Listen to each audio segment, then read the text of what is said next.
Hello and welcome to episode 12 of the Coventry Sphinx podcast with me, Chris Nee, and Shaun Thomas, one of the joint first team managers at the club. This is the story of a football club from one Saturday to the next and everything in between. With the Midland Football League suspended until this weekend, Sphinx's football has been reduced to FA Vase matches since the end of the second lockdown. Unfortunately, that run has now come to an end. On December the 19th, Sphinx were beaten 2-1 by Anstey Nomads in the third round. In this week's episode, that's the sole focus of my conversation with Shaun. The pandemic has brought with it another phase of uncertainty as we head into our unscheduled Christmas break. We're due to play against Newark at home on January the 2nd, but the circumstances are ever changing. So for now, let's focus on the last match of 2020 and on this week's chat with Shaun Thomas.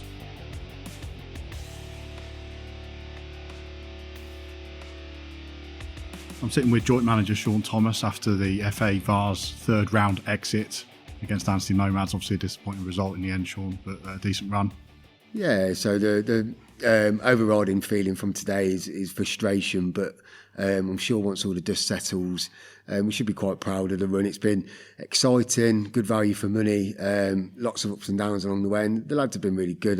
And I think it naturally comes to an end, and I suppose the frustration is the way that it happened today. But it had to happen at some point. We spoke last time about how we were sort of heading into the unknown against either of the teams that we could have played today. Was there anything done in the meantime in terms of preparing yourself, not necessarily for a particular style of team, but preparing yourself and the team for any eventuality that might come our way? Through training we worked on a few things just to keep the lads ticking over and make sure that the shape and things like that was a bit more explicit in some of the games that we played. We did some work on Anstey Nomads just in general, looking through any match highlights and just trying to pick up some ways that they play, some of the ways that they attack, some of the ways that we thought we could exploit, and it played out fairly similar to what we had planned, to be fair to them today. A lot of the teams that we've faced over the years that have done well in our league have been quite direct and able to play to their strengths, which means a lot of big diags, a lot of physical forward play. But they need players up front who have the ability to win matches when they do that. And the teams that get out of our division have all done that in the time I've been here. I thought they had a bit of that as well. They were able to go very direct to their strikers, but they had the quality there to cause us problems as well. Definitely. So this is what we had picked up through the little bits of analysis that we had done. They were going to be direct. They have got some quick, strong lads up front. And I think the very nature of us playing three at the back is to our advantage to get an extra man in midfield sometimes and keep two up top. It does leave us at the mercy sometimes of teams that play three up top, where we have to really rely on the individual performance being very sound and very solid.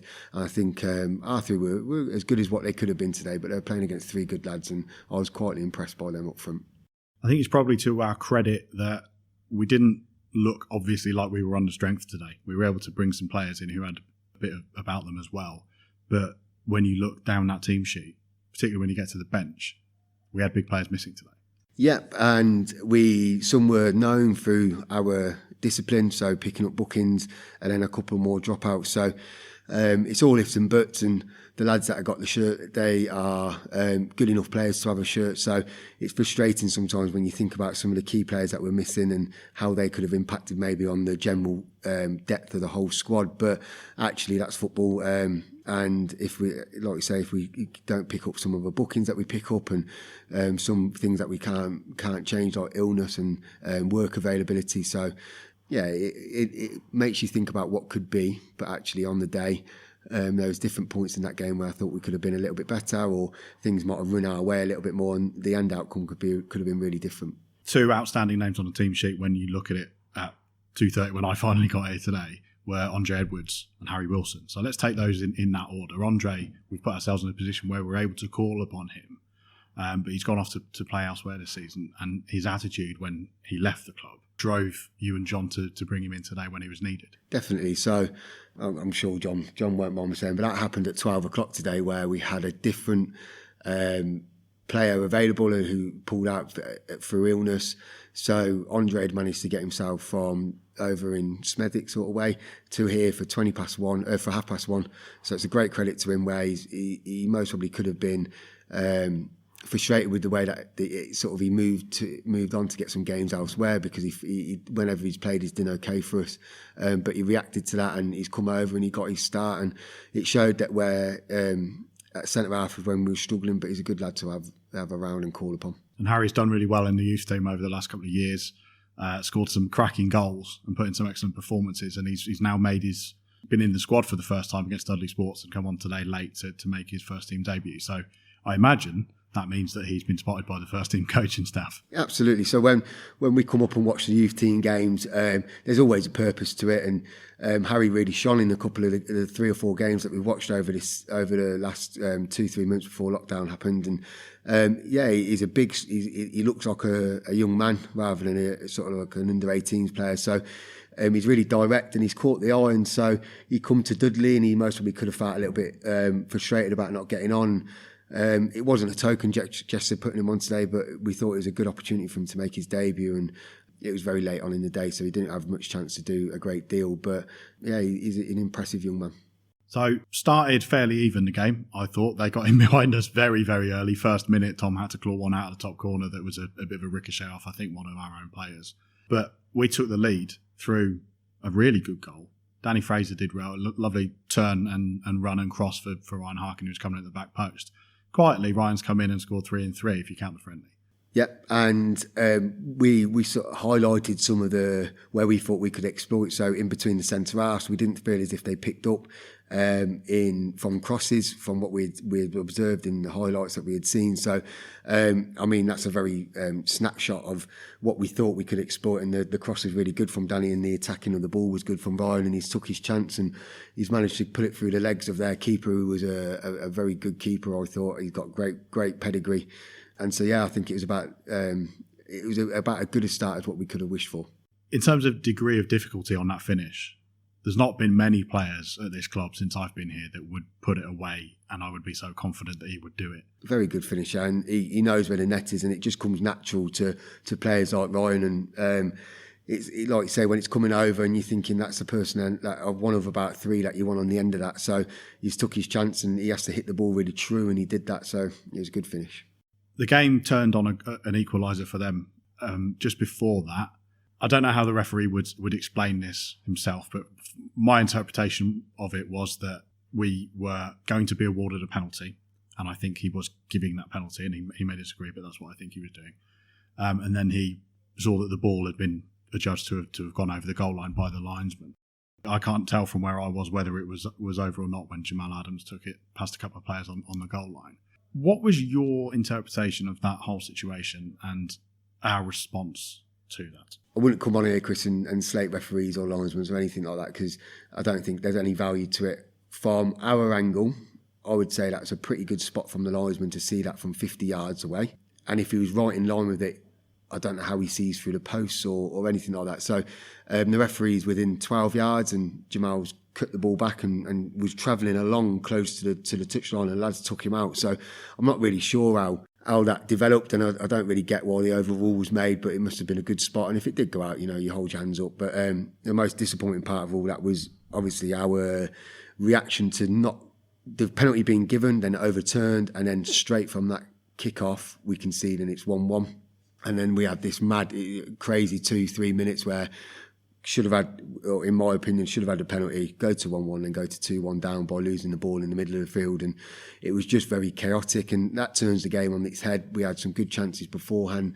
You could argue that it was close, it was tight all the way through. And it was the team that was going to manage that pitch better was possibly going to prevail in the end. But that was a real big key moment. I haven't played football to anything like this level. So tell me a little bit about how the concentration shifts in those big moments, because when they concede that goal, and it's the next play that they score from again. What's going through the mind of players when they've just had that disappointment? Is it we need to get back into this, or is it just a little bit kind of inwardly not that happy? I think if you ask the lads, and we've had the analysis at the end of the game where it's all a bit thought. I think if you ask the lads, they would have done that a lot better next time. I think they got caught up in that should have been a penalty, ref berating at the ref a little bit, and they didn't get back into their shape. And it shows you when you get to you get to a certain level and you get punished at times like that, and we got punished today. And it's just, that's the general feeling of disappointment. Really, was based around in 3 minutes we sort of knocked ourselves out of the vase, as it turned out. We had the first opportunity today to bring Lewis Noon back in to the first team lineup, and he played from the start. If we were going through a normal league programme at the moment, so for anybody who doesn't know, this was our only game, would he be brought in more slowly, or has he just been working through lockdown, got himself ready, and would have been playing 3 weeks ago anyway? So again, perfect timing with Lewis. He's got himself fit at the same time as we've had some suspension. So I think it's just a natural fit. I think once you go into the league season, we get some of the lads who are cup tied back, we get some of the suspended lads back, and then there'll be real competitions for places. So if and when we do get back into that sort of Tuesday, Saturday routine, I think naturally you can utilise the squad more to make sure that everyone's getting not equal minutes, but getting a fair shout and managing that over a longer period. With the cup games, it's almost a one-off shot. So really, you're playing for that given day your best team all of the time. We get into the second half, and I thought not us necessarily, but the game laboured a little bit. They maybe started the half stronger, but then I think we're very aware that we could catch them out going the other way by the last 20 minutes or so. We did manage to carve out a couple of chances. Probably not enough, if we're being honest. But the two that really stand out for me were the one that Loz hit with his left foot that went not that far wide. It was a really good strike.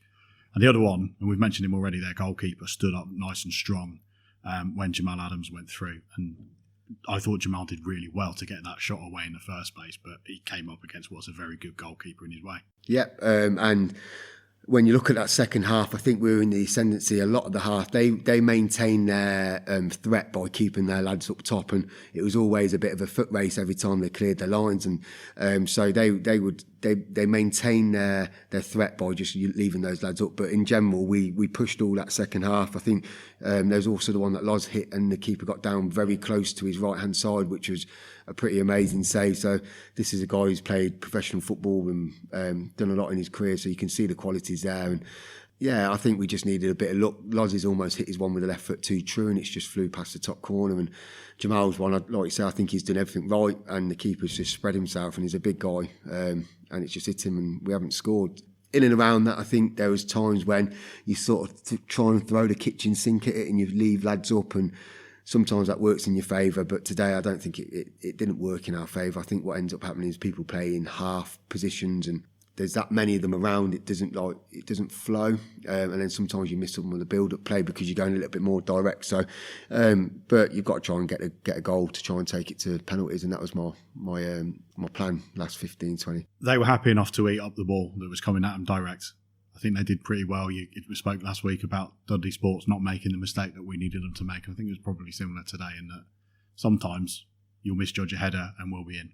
They didn't really do that. No, and they didn't. And they put the two banks in front of it, and the pitch deteriorated. It gets very heavy, so the ball doesn't move naturally on there. So there's a lot of 50-50 balls going in, and you do need a little bit of luck sometimes for it to drop your way rather than dropping behind or in front or round the corner of someone that's coming in. So look, on balance, we created 3-4 good chances in that second half. We had 3 good chances in the first half.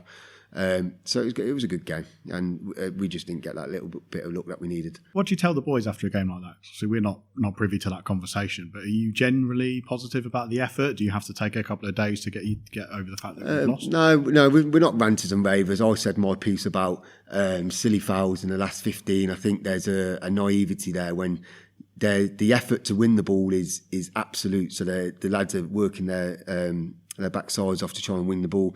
But then when they don't get it, they give the silly foul, and that releases the pressure. So my everlasting sort of frustration for the last 15 is that we just allowed them to manage the game, and they cleverly hit the deck when they needed to and just use their bodies to sort of like buy those fouls. So that was the frustration, because it just releases the pressure every time they do that. And the inquests happen, people say the pieces, people are not rude about it, or people don't call people out or anything like that.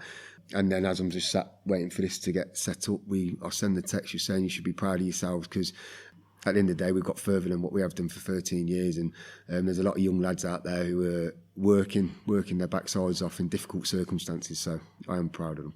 There was an incident that you were much closer to in the second half than I was, which was Lewis Noon and appeared to have some contact from one of their players. What happened in that?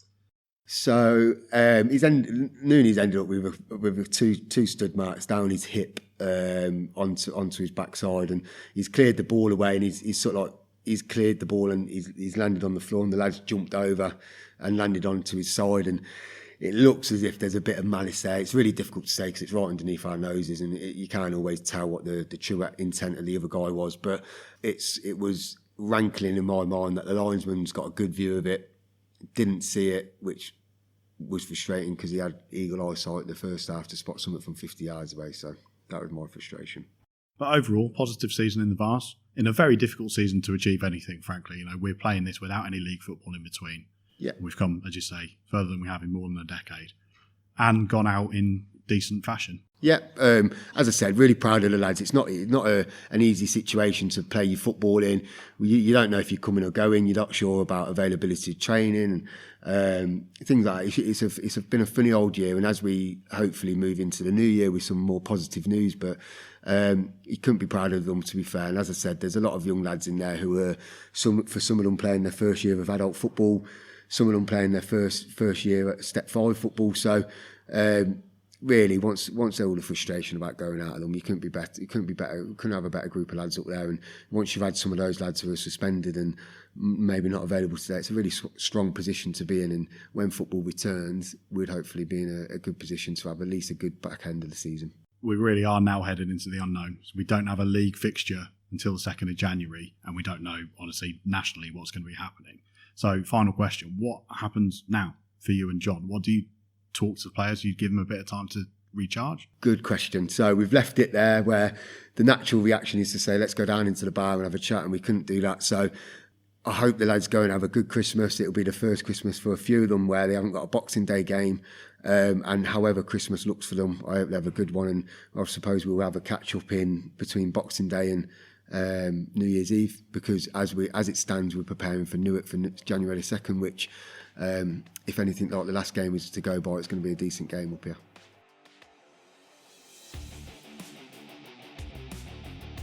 Thanks to Tomo for this week's chat. It was a difficult result to stomach, but yet another match in which our team showed a total refusal to give up, and we can't ask more than that. Keep an eye on the club's social media for updates on the fixture list in the new year. Until then, a very happy Christmas from me and from everyone at Coventry Sphinx. Shaun Thomas and I will be back when we can to catch up again. See you then.